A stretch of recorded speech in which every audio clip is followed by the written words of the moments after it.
কিছুদিন থেকে বাংলাদেশের সিরিজ ভাবে কিন্তু আগুন ধরা শুরু হয়েছে। এটাতে একটা পরিকল্পিত একটা ঘটনা, এটা একদম স্পষ্ট। কারণ আগুন তো আর এমনি এমনি জিনিস না যে সব জায়গায় গিয়ে একদম একা একা গিয়ে ছড়িয়ে যাবে।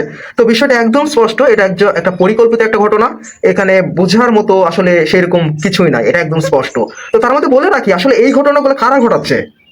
হ্যাঁ, আপনারা হয়তো অনেকেই এখানে একটা জিনিস সন্দেহ করতেছেন যে আওয়ামী লীগের যারা দোসর রয়েছে তারা বাংলাদেশকে অস্থিতিশীল করার জন্য এই ঘটনাগুলো ঘটাচ্ছে। আসলে এটা উড়িয়ে দেওয়ার মতো কোনো চান্স নাই। কারণ যে মুহূর্তে ভারত এবং আওয়ামী লীগ যেভাবে উঠে পড়ে বাংলাদেশের সাথে লেগেছে, তো এমন ঘটনা ঘটার সম্ভাবনা সবচাইতে অনেক বেশি।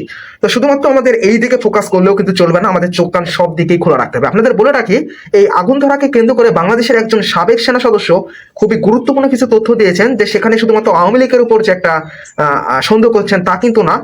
বিশেষ করে বাংলাদেশের অন্তর্বর্তী যারা সরকার প্রধানে যারা রয়েছেন তাদের উপরও আঙুল তুলতেছে। কারণ তারা চাইলেই এই জিনিসগুলোকে উদ্ধার করতে পারে, এগুলো ব্যাপার নিয়ে কথা বলতে পারে, কিন্তু তারা এই ব্যাপারটা নিয়ে একদম চুপ। তো আসলে এই আগুন থেকে এই অন্তর্বর্তী সরকারের কি কি উপকার হতে পারে আপনাদের বলে রাখি। এই ধরনের আগুনের একটা সৃষ্টি করে তারা নির্বাচনকে আরো পিছিয়ে দেওয়ার চেষ্টা করতে পারে, এবং অনেক রকমের তথ্য হয়তো আমার থেকে আরো অনেক ভালো করে বলেছেন। আসলে সেই ভিডিওটা আপনাদের আগে দেখাই, আপনারা ভালো বুঝতে পারবেন। আগে ভিডিওটা আপনারা দেখেন। আসসালামু আলাইকুম, আমি জাফর সরকার, সাবেক সেনা সদস্য। প্রিয় দেশবাসী, সবাই কেমন আছেন? সত্যিকার অর্থে বলতে কি বাংলাদেশে কি 2026 সালে ফেব্রুয়ারি মাসে সত্যি কি জাতীয় সংসদ নির্বাচন হবে? এটা নিয়ে আমি কয়েকটা ভিডিও বানিয়েছি এবং আমি ডাউট প্রকাশ করেছি। কারণ আমি জানি বাংলাদেশে নির্বাচনকে যাতে মানুষ ঠান্ডা থাকে, একটা নির্বাচন তো বলে দেওয়া হয়েছে ফেব্রুয়ারিতে। কিন্তু আমি জানি যে বাংলাদেশে ঠিক আওয়ামী লীগের মতো যে কোনো আওয়ামী লীগের স্বার্থ ব্যাঘাত ঘটলে বাংলাদেশে একটা যে কোনো জাতীয় ইস্যু তৈরি করতো। ঠিক বর্তমানে বাংলাদেশে কিন্তু একই পরিস্থিতি ঘটনাগুলো ঘটে যাচ্ছে। পার্বত্য চট্টগ্রাম বিষয়গুলো আপনারা দেখলেন, একদম উত্তেজনা সহিত আওয়ামী লীগের সময় ঠিক এরকম ছিল। আওয়ামী লীগের সময় যখন বিএনপি বা অন্যান্য দল যখন প্রতিবাদ করতো আওয়ামী লীগ সরকারের বিরুদ্ধে, তখন বাংলাদেশের বিভিন্ন জায়গায় কিন্তু আগুন লাগা শুরু হয়ে যেত। বিভিন্ন জায়গায় ট্রেন উল্টে যেত, ট্রেনে আগুন লাগতো, বিভিন্ন বড় বড় ফ্যাক্টরিতে আগুন লেগে যেত। আবার যখন ইস্যু নাই তখন কিন্তু আর আগুন লাগে না। এটা কিন্তু আওয়ামী লীগের রাজনীতির একটা ধরন ছিল। ওই একটা ইস্যুকে যখন প্রতিবাদ করে, ওই ইস্যুটাকে ওভারটেক করার জন্য আরেকটা ইস্যু তৈরি করে ফেলে। এটা প্রিয় দেশবাসী, আপনারা কিন্তু সকলেই জানেন। কিন্তু বর্তমানে বাংলাদেশে কি হচ্ছে, এই যে আপনার শাহজালাল বিমানবন্দরে আপনার কার্গো ব্লেজেও আগুন লেগেছে। 28টি ইউনিট সেনাবাহিনী, বিভিন্ন ফায়ার ডিফেন্স এগুলো কাজ করতেছে, নৌবাহিনী, বিমান বাহিনী যৌথভাবে কাজ করতেছে আগুন নিবারণের জন্য। আরো বাংলাদেশের বিভিন্ন স্থাপনাতে আগুন লাগা শুরু হয়ে গেছে।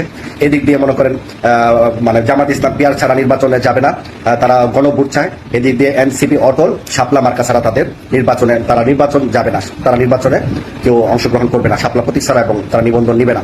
তো এগুলো যদি এই উচ্ছৃঙ্খল বিশৃঙ্খলা যদি সৃষ্টি হয়, সবার মতামত যদি গণতন্ত্রের দিকে নির্বাচনমুখী যদি না হয়, তাহলে আপনি নির্বাচন কিভাবে দিবেন? ডক্টর মোহাম্মদ ইউনূস বলবে তখন যে আপনারা সমস্ত রাজনৈতিক দল, আমি নির্বাচন ঘোষণা দিয়েছি, আপনারা নির্বাচনে না আসলে আপনারা সমস্ত রাজনৈতিক দলগুলো বসে নির্বাচন পরিস্থিতি স্বাভাবিক করুন, তারপর নির্বাচন দিব। দেখবেন যে এভাবে নির্বাচন পিছিয়ে গেছে।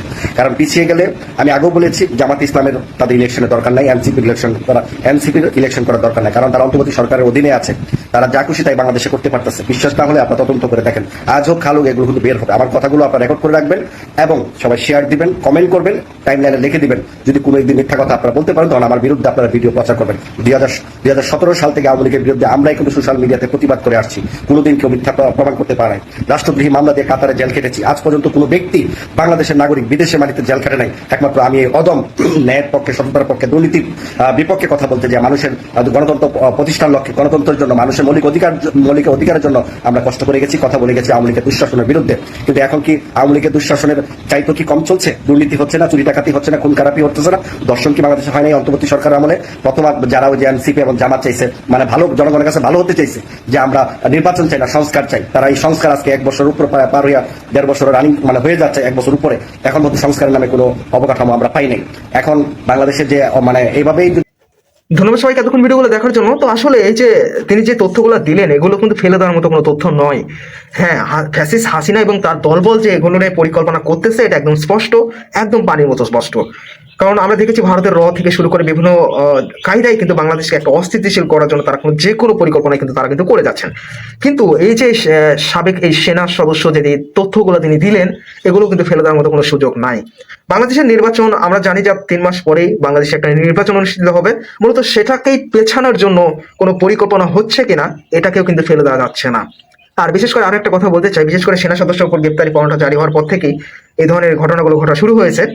আসলে সেগুলোকে ধামাচাপা দেওয়ার জন্য বা সেগুলো থেকে আলোচনা থেকে মানুষকে সরিয়ে আনার জন্য এই ধরনের ঘটনা ঘটছে কিনা, সেটাও একটা প্রশ্ন জেগে থাকে। তো আপনাদের মতামতটা কমেন্ট বক্সে জানিয়ে যাবেন। আসলে বাংলাদেশের নির্বাচন কি আসলে 3 মাস পরে হবে কি হবে না, সেটা একটু আপনারা কমেন্ট বক্সে জানিয়ে যাবেন।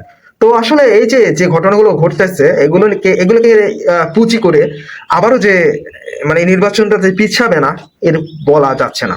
তো আপনাদের মতামতটা কমেন্ট বক্সে জানিয়ে দেবেন।